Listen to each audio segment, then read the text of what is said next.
दोस्तों, मैं इस समय की एक विवादित खबर के बारे में थोड़ा-सा अपना बयान देना चाहता हूँ।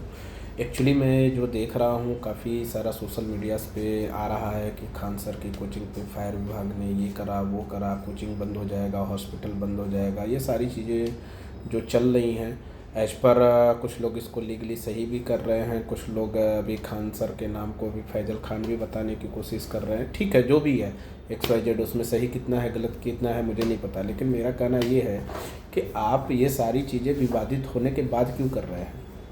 जब सब कुछ ठीक चल रहा था, जब तक कोई फायरिंग नहीं हुई, जब तक पढ़ाया जा रहा था, तब आपने तो कुछ नहीं करा। तब हॉस्पिटल भी बन के तैयार हो गया, कोचिंग सेंटर भी बन के चल रहा है, आप वहाँ पे कुछ नहीं किए। इसके अलावा भी कोचिंग सेंटर्स हैं जो काफ़ी अच्छी फ़ीस लेते हैं, 2 लाख 4 लाख रुपए, 10-10 लाख रुपए लेते हैं एक-एक स्टूडेंट से, और होता कुछ नहीं है। और वहाँ पर क्या है कि अमीर लोग रहते हैं तो वो लोग ज़्यादा कुछ बोलते भी नहीं हैं और संख्या भी कम रहती है। वहाँ पे हम छापेमारी क्यों नहीं करते हैं? और छापेमारी कर रहे हैं, बड़ी बात नहीं है, सब जगह करिए ना। अभी ये कोचिंग सेंटर काफ़ी टाइम से चल रहा है, वो समय तक आप कहाँ थे? इसका मतलब जो भी लोग थे वहाँ पर, जिन लोगों ने परमिशन दी होगी या फिर जो लोग उसके जवाबदार हैं, उन पे भी कार्रवाई होनी चाहिए। हॉस्पिटल बन के तैयार हो गया, इतना सस्ते में लोगों का इलाज चलने की बात कर रहे हैं, सरकार वो चीज़ नहीं कर पा रही है। आप देखेंगे संसद में ये मुद्दा उठाया गया था कि भाई जो है, खान सर अगर 10 रुपये में इलाज कर रहे हैं तो हमारी सरकार क्यों नहीं कर पा रही है।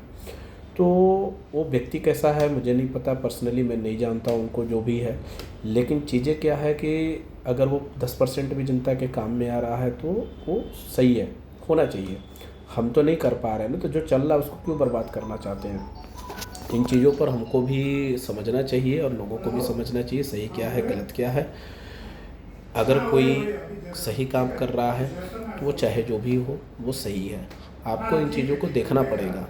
इस तरीके से कोई भी विवाद होने के बाद उसके पीछे सारी फ़ोर्स लगा कर के उसको बर्बाद करने की कोशिश, वो गलत है। क्योंकि उससे वो बंदा बर्बाद नहीं होगा। वो तो ठीक है, जो होना था वो हो गया और उनकी लाइफ़ के लिए उन्होंने जितना कमाना था कमा लिया। लेकिन उनके पीछे जो लोग पढ़ रहे हैं, जो लोग लिख रहे हैं, जिनकी नौकरी लगने वाली है, या जो लोग हॉस्पिटल में जाके इलाज करा रहे हैं, उनकी आप दशा देखिए ना कितनी गंभीर है। वो भी आपको देखना पड़ेगा। तो आप जो भी कुछ कर रहे हैं, करने में बुराई नहीं है, सबके साथ करिए, लेकिन ये सब चीज़ें जब शुरू होती हैं तब करिए। विवाद होने के बाद करना, ये डायरेक्टली शो होता है कि इंटेंशियली ये टारगेट किया जा रहा है। तो इस तरीके से टारगेट नहीं करना चाहिए किसी को भी। मैं किसी व्यक्ति विशेष के बारे में सपोर्टर नहीं हूँ, लेकिन मेरा कहना यही है कि अगर कोई चीज़ें जब शुरू हो रही होती हैं, उस समय काफ़ी क्लॉज होते हैं, काफ़ी परमिशंस ली जाती हैं, सभी लोगों के परमिशन के बाद वो चीज़ें शुरू होती हैं। उस समय हम कुछ नहीं बोलते, उस समय सब कुछ सही हो रहा होता है। जब कुछ गड़बड़ हो जाता है तब जा कर के आनन-फानन में आकर के इस तरीके की कार्रवाई करना, ये गलत है। आपको करना है तो सबका करिए, कोई बुरा नहीं है, उनका भी करिए, मैं मना नहीं कर रहा। लेकिन ये चीज़ें ये होने के बाद ही क्यों हो रही है, वो देखने वाली चीज़ है। तो इंटेंशनली किसी चीज़ को करना, किसी को टारगेट करना, वो गलत है।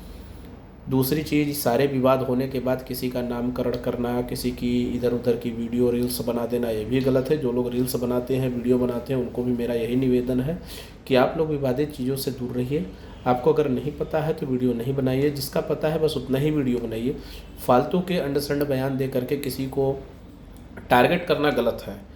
पर्सनली मैं भी उनको नहीं जानता हूँ, लेकिन क्या है कि जहाँ तक मैंने देखा है, सुना है, आदमी को उतना समझ में आता है। तो अब जो है, खुद को फेमस होने के लिए किसी को जो है बदनाम करने की कोशिश मत करो। एक्चुअल में जो भी होना है वो प्रशासन अपना काम कर रहा है, तो इन चीज़ों को हमको ध्यान में रखते हुए इन चीज़ों से दूर रहना चाहिए। धन्यवाद।